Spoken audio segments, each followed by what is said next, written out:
What's going on, everybody? So, yeah, I'm back at y'all.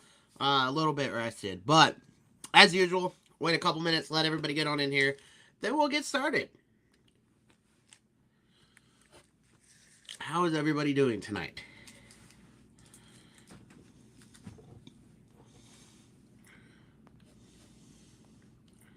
What's going on, everybody? Don't be shy, say hi. Drop comments. Drop them down below.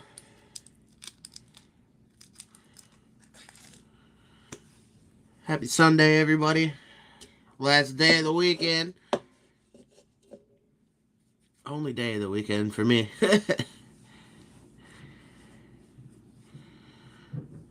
All right. People starting to get on in here, so a couple more minutes. We'll get started. What's up, y'all? Y'all are quiet.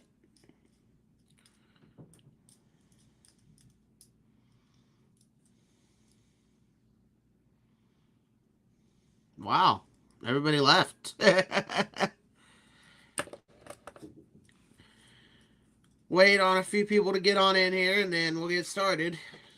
I don't want to sit here and talk to nobody, so.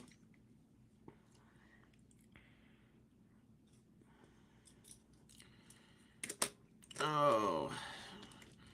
How does everybody weekend go? How did your weekend go? I can't talk, y'all. It's been a long 48 hours for me.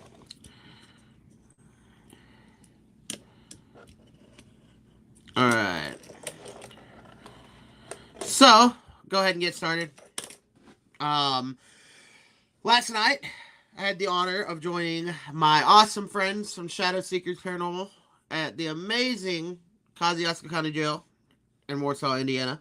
Got to see the amazing Marianne as well. So, shout out to them. Really interesting night. The atmosphere is pretty primed. The thunderstorms were rolling in, and it's a theory that says, with the presence of thunderstorms and electricity from those and the atmosphere, it charges energy. So that actually turned out to be the case last night. It was actually pretty active. There was a lot of audible voices. Like, not only just myself was hearing, everybody around me were hearing them as well. That being said, it was pretty cool night. There's a few times where I thought I got touched, but other investigators were having the same experience. It felt like that somebody was getting touched or something like that. But as far as like something insane happening to me, nothing really crazy. Just, your typical spooky investigation.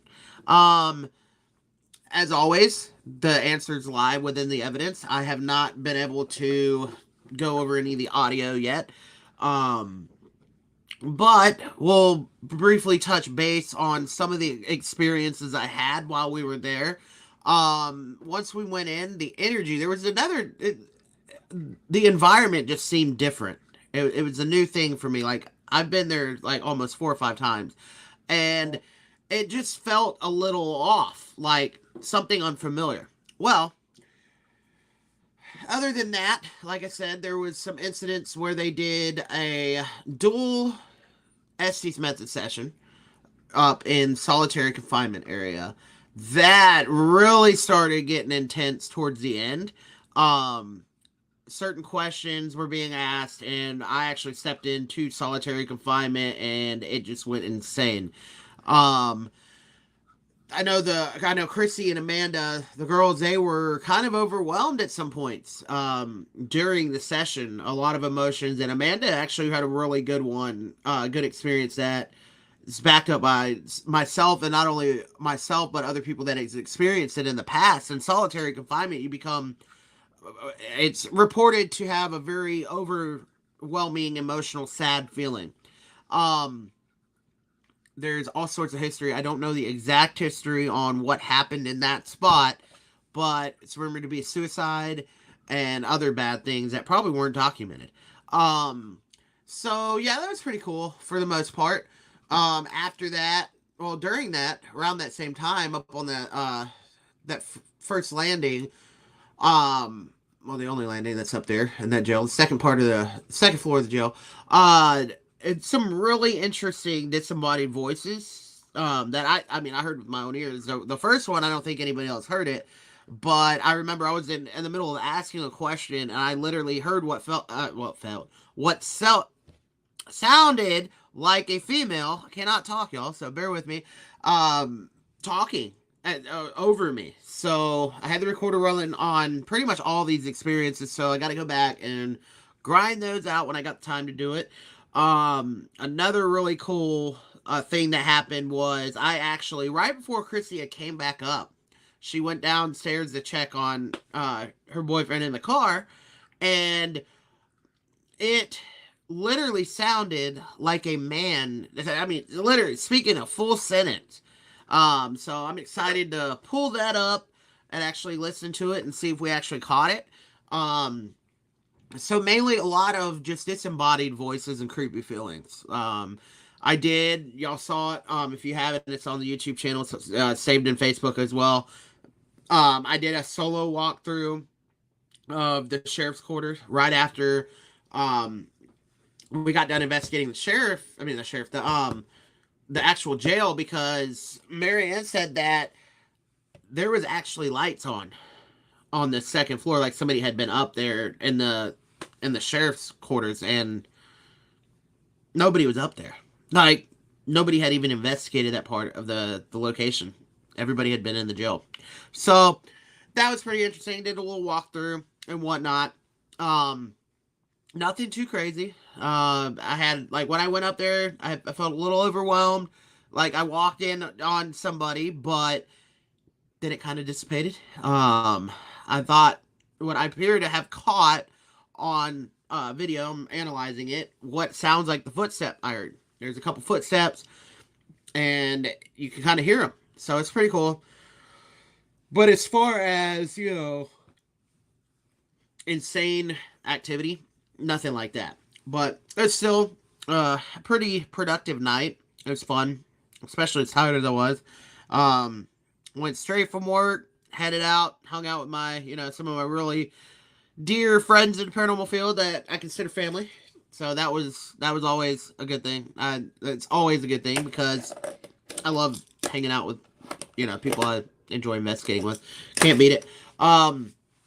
So yeah, I got to catch up with Marianne. Hadn't seen her in a while. It was a great night, and yeah, that's pretty much it. Drove home and got maybe 2 hours of sleep.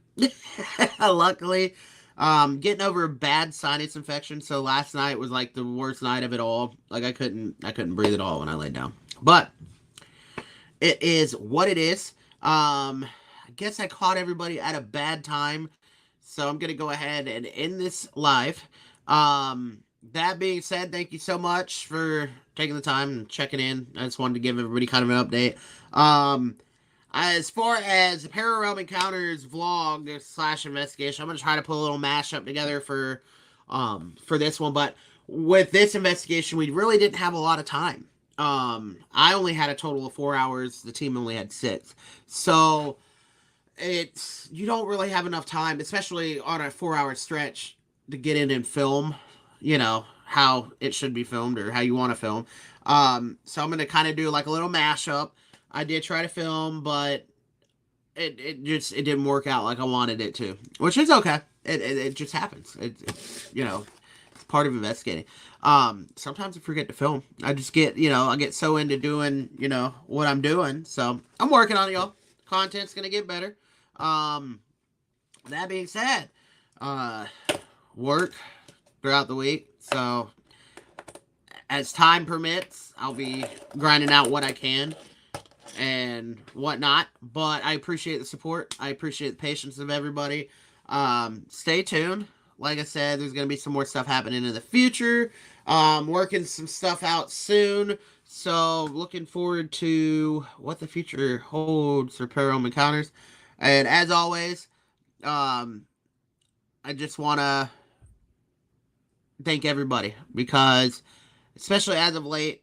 Um, I after losing my dear friend Glenn, he was a huge supporter of this channel. It's kind of opened my eyes. I just want everybody to know that I appreciate you, even if you take 2 minutes out of your day, or even if you just scroll by my page and like the post. You know, everything that you do to support me, I appreciate it. So thank you so much, everybody. And as always, I dedicate this channel to my dear friend Glenn Morgan. Rest in peace, my friend. That being said, that's where I'm gonna end it. Like I said, to no viewers, so I'm literally talking to nobody. So if you watch this later, cool. I'll see y'all around. Thank you so much. Have a good night.